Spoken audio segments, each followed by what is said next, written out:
নমস্কার, আমার নাম সঙ্গীতা গুপ্ত। রণবীর সিং কামব্যাক করছে ধুরন্ধর মুভির মাধ্যমে। রণবীর সিং 15 বছর ধরে হিন্দি ফিল্ম ইন্ডাস্ট্রিতে কাজ করছে। এর জন্য মুভি ডিসেম্বরে রিলিজ করা হয়েছে। মুভি 3 ঘন্টা 32 মিনিটে। ট্রেলারের জন্য মুভি হাইপ বেড়ে গেছিল। সেন্সার বোর্ডে কাটের জন্য অনেক সিন রিশুট করতে বাধ্য হয়েছে। জন্য মুভি 18 লাস্ট মোমেন্ট পর্যন্ত চলেছে। এই জন্য সকালবেলা অনেক শো ক্যান্সেল করতে হয়েছে। স্টোরিতে স্পাই মিশন দেখানো হচ্ছে। ভারতে কিছু ঘটনা ঘটার জন্য করাচিতে স্পাই মিশন শুরু হয়। স্পাই মিশনের জন্য হামসা কোনো গ্যাংয়ের সদস্য হয়। এরপর মুভিতে কি হয় দেখার জন্য মুভি দেখতেই হবে।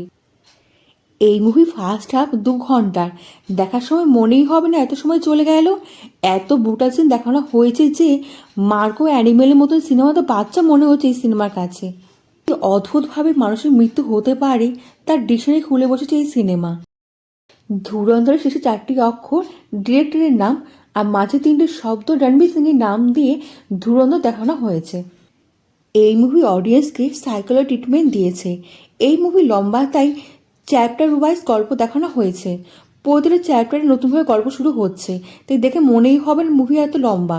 প্রতিটা চ্যাপ্টারে নতুন নতুন চরিত্রদের সাথে দেখা হচ্ছে। প্রতিটি চ্যাপ্টার একে অপরের সাথে যে কানেক্টেড রয়েছে মুভি দেখলেই বুঝতে পারবেন। সবচেয়ে ভালো লাগবে সঞ্জয় দত্তের chapter. Mind blowing writing, serious senior যে কমেডি দেখানো যেতে পারে, আর এত সুন্দরভাবে কমেডি দেখানো হয়েছে যে আপনাকে হাসিয়ে ছাড়বে। প্রতিটি লিড ক্যারেক্টারের জন্য স্ক্রিন টাইম দিয়েছে, আর প্রতিটা লিড ক্যারেক্টার দারুণ কাজ করেছে। রণবীর সিং, অক্ষয় খান্না, সঞ্জয় দত্ত, অর্জুন রামপাল, পলিটিশিয়ানের চরিত্রে রাকেশ বেদি সঠিক ট্যালেন্টের ব্যাপার হয়েছে এই সিনেমাতে। কমেডি ও সিরিয়াস দুটো সেটই দেখানো হয়েছে তার চরিত্রে। ডায়লগ অনেক ভেবে চিন্তে লেখা হয়েছে। মুভিতে অনেক ডায়লগ ছিল, আর ডায়লগের জন্য মুভি এত ইন্টারেস্টিং হয়ে গেছে। পাকিস্তানের ভিতর নতুন পাকিস্তান বানানোর প্রস্তুতি চলছে। করাচি জিতলে পুরো পাকিস্তান তোমার। নতুন পাকিস্তানের প্রধানমন্ত্রী হবে রেহমান ডাকাতকে ধোকা দিলে তা হবে মৃত্যুর সমান। রেহমান ডাকাতের অপর নাম হলো কসাই। কসাই সঠিক শব্দ হলো রেহমান ডাকাতের চরিত্র সম্পর্কে বোঝানোর জন্য। মেজর ইকবাল হলো এমন একজন যাকে দেখতে পাবেন তাকে ছুঁতে পারবেন না, কিন্তু 26/11 মতন সাংঘাতিক অ্যাটাকের পিছনে তারই নাম থাকবে। মুভির ফার্স্ট হাফের পর 1.5 ঘন্টার সময় বেশি বলে মনে হবে। এই ফিল্মে হিরোইন না দেখালেও চলতো, হিরোইন এখন দরকারই ছিল না।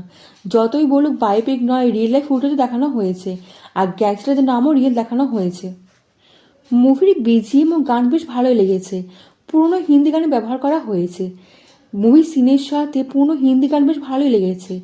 এই ফিল্মের শেষে যে ক্রেডিট সিন দেওয়া হয়েছে, এই ক্রেডিট সিনে নতুন মুভির ইঙ্গিত দিয়েছে। এই মুভিতে গালি শুনতে পাবেন, এর জন্য এই মুভিকে রেট দেওয়া হয়েছে। বাচ্চা ও ফ্যামিলির সঙ্গে মুভি দেখতে পারবেন না। ফিল্মে এত খুনাখুনি দেখানো হয়ে যায় যে নর্মাল কাহিনীতে টুইস্ট, থ্রিল, সাসপেন্স, পলিটিক্স চলে আসে। ক্রাইম নেটওয়ার্কের ডিটেল দেখানো হয়েছে। এই ফিল্মের সিনগুলো বিনা ফিল্টারে দেখানোর চেষ্টা করেছে। অক্ষয় খানের নেগেটিভ চরিত্রে এত সুন্দর অভিনয় করবে যে আপনার মন জয় করে নেবে। আর মাঝমাঝ শব্দ দিয়ে গুলি চালিয়েছে। রণবীরও দারুণ অ্যাক্টিং করেছে, শুধু রোম্যান্স অ্যাঙ্গেলটা না উইক মনে হয়েছে। এই ফিল্মে এন্ডিং মাঝখানে ছেড়ে দেওয়া হয়েছে, এই জন্য খটকা লাগতে পারে।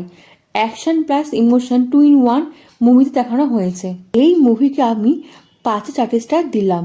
বোল্ড ফিল্ম, স্ট্রং মেসেজ, দারুণ অ্যাক্টিং, সাংঘাতিক অ্যাকশন সিন দেখানো হয়েছে। এই মুভি আপনি থিয়েটারে গিয়েই দেখুন, থিয়েটার এক্সপিরিয়েন্স আপনি ভুলতে পারবেন না।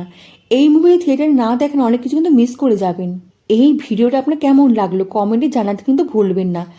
লাইক ও সাবস্ক্রাইব করে দেবেন, দেশ বিদেশের বন্ধুর সঙ্গে ছড়িয়ে দেবেন।